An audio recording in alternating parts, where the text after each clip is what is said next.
विद्यार्थी मित्रांनो, सह्याद्री ट्युटोरियल्स मध्ये तुमचं स्वागत आहे. काही वर्षापूर्वी ना जेईचा ना एकच अटेम्प्ट असायचा. ओके, ते चांगलं बेस्ट होतं रे. एकदाच एक्झाम व्हायची. ओके, काही प्रॉब्लेम नाही. आणि ती एक्झाम बोर्डच्या एक्झाम नंतर व्हायची रे. नंतर कोविडच्या काळात एका वर्षात काय झालं, 4 अटेम्प्ट ठेवले गेले. 4 अटेम्प्ट. बापरे! एकाच वर्षात 4-4 अटेम्प्ट. नंतर त्यांच्या पण लक्षात आलं, की एवढे अटेम्प्ट द्यायची गरजच नाहीये. ओके. मग एका वर्षात 2 अटेम्प्ट. पहिला अटेम्प्ट जानेवारीत आणि या वर्षी जो अटेम्प्ट आहे त्याच्या डेट्स डिक्लेअर झालेल्या आहेत. मी तुम्हाला सांगतो 22 बघा, नीट लक्ष द्या. 22 तारखेपासून म्हणूया आपण, 22 तारीख कुठली? जानेवारी महिन्याची 22 तारीख. तेव्हापासून 29 तारखेपर्यंतच्या या डेट्स आहेत बरं का. आता मेन मुद्द्यावर येऊया आपण. तयारी झालेली आहे का? हो, एकदम छान तयारी झालेली आहे.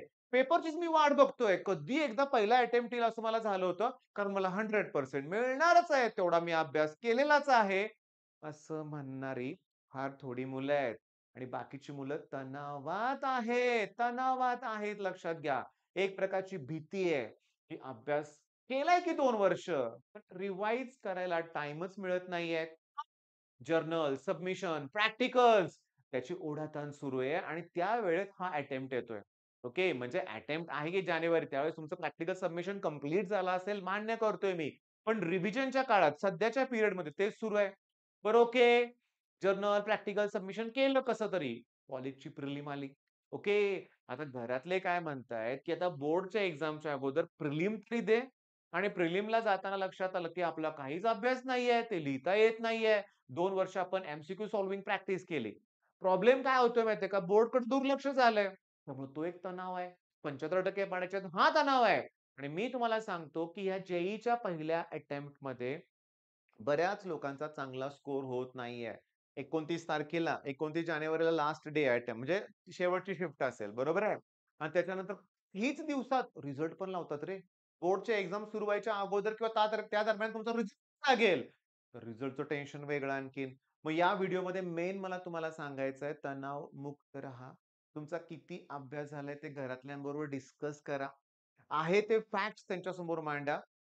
या माझ्या गेल्या 4-5 वर्षातल्या YouTubeवरच्या अनुभवावरून सांगतोय, की लास्ट मोमेंटला 90 प्लस पर्सेंटेज मुलं, 90 पेक्षा जास्त टक्के मुलं, 100 पैकी 90% पेक्षा जास्त मुलं सीईटीकडं शिफ्ट होतायत. चांगली मुलं सीईटीकडे शिफ्ट होतायत. पण वेळीच शिफ्ट होऊन ती सीईटीमध्ये चांगले स्कोर करतायत आणि सीओईपी सारख्या कॉलेजला ऍडमिशन मिळवतायत आणि मिळवलेलं आहे. अशी शेकडो नाही, हजारो मुलं मी गेल्या 5 वर्षात पर्सनली त्या मुलांशी भेटलोय, बोललोय. होती ती मुलं माझ्याकडं. थोडंसं गाईडन्स माझ्याकडून पण त्यांनी घेतलाय. YouTubeवरून जे बेस्ट YouTube चॅनल आहेत त्यांच्याकडून पण त्यांनी गाईडन्स घेतलाय. म्हणजे मला असं म्हणायचं होतं, की मीच केलं म्हणून ते सिलेक्ट झाले असं काही नाहीये. पण मेन पॉइंट काय त्यांनी वेळेत शिफ्ट झालं. आता जेव्हा या डेट्स बघताय तुम्ही, तो त्यांना येतोय तणाव थोडासा आता इतके कमी दिवस उरले. मला बोर्ड पण करायचंय. म्हणजे जेईच्या पहिल्या अटेम्प्टची पण तयारी करायचीच आहे. त्याच्यानंतर मला सीईटीकडे पण फोकस ठेवायचा आहे. बऱ्याचशा गोष्टी आहेत. तर इथं काय आता तरी परफेक्ट एक प्लॅन पाहिजे तुमच्याकडे रे. पण मी तुम्हाला सांगू का?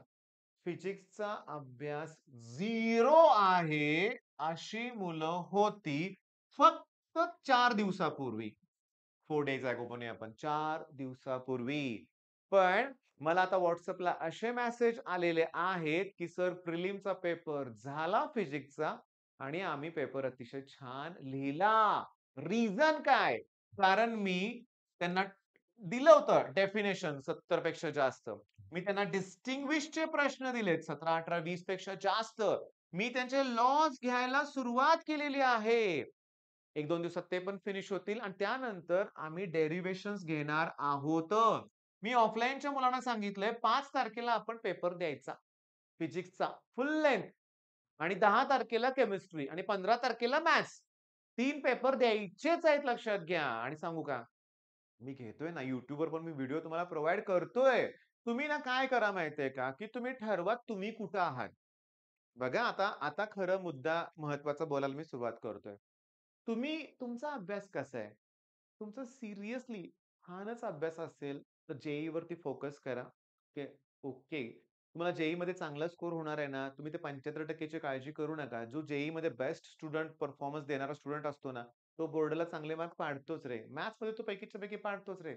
बरं मुद्दा असा आहे, पण माझं जेईई अजून झालेलं नाहीये आणि होईल असं वाटत पण नाहीये. मी एक्स्ट्रा ऑर्डिनरी एका स्टुडंटचं एक्झाम्पल तुम्हाला देतो, की जेईईच्या पहिल्या अटेम्प्टमध्ये त्याला 93 पर्सेंटाइल होते.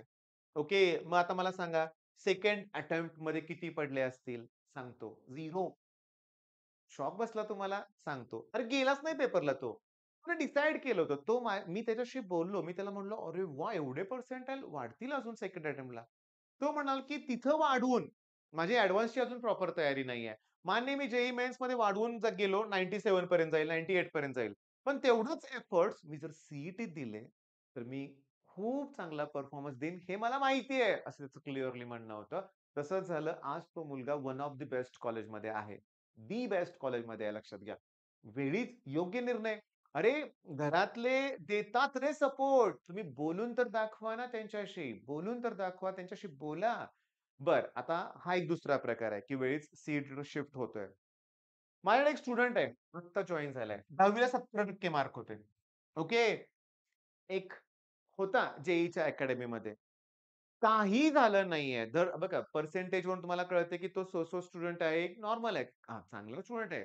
चांगला सुसंस्कृत, चांगला संस्कारी स्टुडंट आहे. करणारा अभ्यास स्टुडंट आहे. पण अकॅडमीजमध्ये सगळं डोक्यावरून गेलं. नाही कळालं. ते मेन्स, एडव्हान्स घेत होते, कधी कळालं नाही. बोलता आलं नाही. सीईटीची त्यांची वेगळ्या बॅचमध्ये शिफ्ट पण होता आलं नाही. मग अशी काही मुलं आहेत, की ज्यांचं धड जेईई नाही, सीईटी नाही, बोर्ड नाही, काही नाही. त्यांनी एकच काम करायचं, की आपलं चॅनल YouTubeवरून फॉलो करा. मी घेणार आहे अभ्यास. निदान ग्रुप क्लिअर तरी चांगला करा चांगल्या मार्कांनी. हे पहिलं टार्गेट ठेवा. बोलतोय मी सगळे पॉइंट लक्षात आलं का? काही माझं स्क्रिप्ट तयार नाहीये. मी ठरवून आलो तो काय सांगायचंय तुम्हाला, की प्लीज तणाव नका घेऊ. ते डिप्रेशन, तणाव ह्या गोष्टी नको आहेत. तुम्हाला करायचा आहे चांगल्या रीतीने अभ्यास. तुमच्या पालकांचा तुम्हाला 100% सपोर्ट असतो. आपण बोलायला घाबरतो. मी तुम्हाला सांगू का? आपल्याला काय करायचंय हे तुम्ही एकदा ठरवा बरं का रे बाळांनो. कारण हे जर तुम्हाला फार टफ वाटत असेल, पुढं इंजिनिअरिंग अतिशय अवघड वाटेल. मी काही मुलं बघितलेत मधूनच सोडून देतात. चांगली-चांगली मुलं बघितलेत. सी मधून कॉलेज सोडून गेलेली मुलं बघितलेत मी. हां, बेस्ट कॉलेजमधून गेलेली मुलं बघितलेत. तर मग काय करायचंय हे ठरवा अगोदर. मी तुम्हाला सांगतो आता काय माहितीये का लक्षात घ्या, की सगळं सोपं आहे रे. सगळं सोपं आहे. फक्त आपण मनातून घाबरतो. हा एक प्रकार आहे. निर्णय घ्या आणि त्या निर्णयावर ठाम राहावा. ठीक आहे. आणि पालकांना एक विनंती आहे बरं का, की जेईच्या पहिल्या अटेम्प्टमध्ये कमी येतं पर्सेंटाइल मुलांचं. मी असं म्हणत नाही, की कमीच येणार आहे म्हणून, पण येतं कमी. हां, त्याच्यामागची कारणं खूप आहेत. मला एका पालकांचं वाक्य आठवतंय अजून, की माझ्या मुलाला 4थी स्कॉलरशिप, 8वी स्कॉलरशिप, ते पण स्टेट लेव्हल, राज्यस्तरीय. आर-टी-एस म्हणजे रॉयल टॅलेंट सर्चमधून स्कॉलरशिप काय असेल ती मिळाली होती. एन-टी-एस बोलतोय तो 10वी मग माझ्या मुलाला जेईई का जमत नाही? काय उत्तर द्यायचं सांगा त्यांना? म्हणजे तो मुलगा हतबल झाला होता. पण मी तुम्हाला क्लिअरली सांगू का? 99 प्लस पर्सेंटाइल त्याने सीईटीत मिळवलं. मी त्या पालकांना कन्व्हिन्स केलं. म्हणलं, चुकलं त्याला योग्य मार्गदर्शन नाही मिळालं. हां, पॉइंट महत्वाचा आहे. योग्य मार्गदर्शन मिळालं नाही. मला एक आश्चर्य वाटतं रे, मी गेल्या 5 वर्षात ना माझ्या ऑनलाईन कोर्सेसमध्ये एवढे एक्स्ट्राऑर्डिनरी स्टुडंट आले होते. बघा, एक्स्ट्राऑर्डिनरी 99.95, 99.7, 99.8, 100 पर्सेंटाइल पर्यंतची मुलं होती. ओके. मग मेन पॉइंट काय, की ही मुलं जर जेईईत मागे पडत असतील, तर नॉर्मली बाकीच्या मुलांचं अवघडच होत असेल की नाही? मग हा प्रकार काय आहे माहिती का? जेईई किंवा कुठलीही कॉम्पिटिटिव्ह एक्झाम असू दे, सुरुवात अगोदर केली पाहिजे विथ प्लॅन.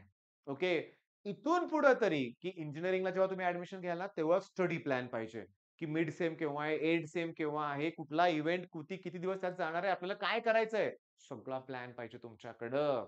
मग आता पुढच्या उरलेल्या दिवसाचा प्लॅन तयार करा. मी जो प्लॅन तुम्हाला सांगितला ना 5, 10, 15 फिजिक्स, केमिस्ट्री, मॅथ्स. क्लासमधले काही एक्स्ट्राऑर्डिनरी मुलं आहेत, ते म्हणले, "सर हे असं नको. आम्ही केमिस्ट्री आणि मॅथ्स संपवणार आहे पहिल्या 10 दिवसात. सी सगळे टॉपिक." मी म्हटलं, "ओके, काही इश्यू नाहीये." आता काही मुलं माझे स्टुडंट अशी आहेत, की जे परगावची आहेत आणि ते आता प्रिलिमसाठी जावं लागतंय गावाला त्यांना. मी त्यांना सांगितलंय, जरी गावाला गेलात, तरी सी-ई-टीचा अभ्यास थांबवायचा नाही. उद्या तुमचा फिजिक्सचा पेपर असू दे. तुम्ही म्हटले आता सेमीकंडक्टर टॉपिक मी अपलोड केलाय. तो कंप्लीट करा. कॉम्प्लेक्स नंबर 11th स्टँडर्डचा आहे. अरे, पण तो कंप्लीट करा. म्हणजे मुद्दा असा आहे महत्त्वाचा, की सी जी मुलं एक्स्ट्राऑर्डिनरी आहेत, तुम्ही काळजी करू नका. बोर्डला तुम्हाला चांगले मार्क मिळणार आहेत. पण बोर्डला 90% पडले आणि सी कमी पडले, तर ते पुढे अवघड होईल. ओके. बरं, मग ह्या डेट्सबद्दल मी तुम्हाला सांगितलंय. ओके. तुम्हाला कुठलीतरी ह्यातलीच एक शिफ्ट मिळेल. एक चांगला अनुभव मिळेल तुम्हाला 3 तासाचा. तुमच्या पण लक्षात येईल. फॉर्म भरला असेल तर एक्झामला जावाच. चांगला अटेम्प्ट करा. All the best.